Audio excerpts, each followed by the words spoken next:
కర్నూలు జిల్లా హెల్మెట్ వాడకంపై అవగాహన. కర్నూలు తాలూకా సీఐ తేజమూర్తి వాహనదారులు హెల్మెట్ ధరించకపోవడంతో చాలా మంది రోడ్డు ప్రమాదంలో ప్రాణాలు కోల్పోతున్నారని, హెల్మెట్ ధరించి వాహనాలు నడపడం వలన ఒక రక్షణ కవచంలో ఉపయోగపడుతుందని కర్నూలు తాలూకా సీఐ తేజమూర్తి అన్నారు. కర్నూలు తాలూకా పోలీస్ స్టేషన్ వద్ద ఆదివారం ఆయన వాహనదారులకు హెల్మెట్ వాడకం వలన కలిగే ప్రయోజనాలను వాహనదారులకు వివరించారు.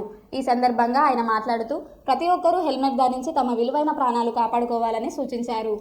ఈ కార్యక్రమంలో కర్నూలు తాలూకా సీఐతో పాటు ఎస్ఐ రామాంజనేయులు ఉన్నారు.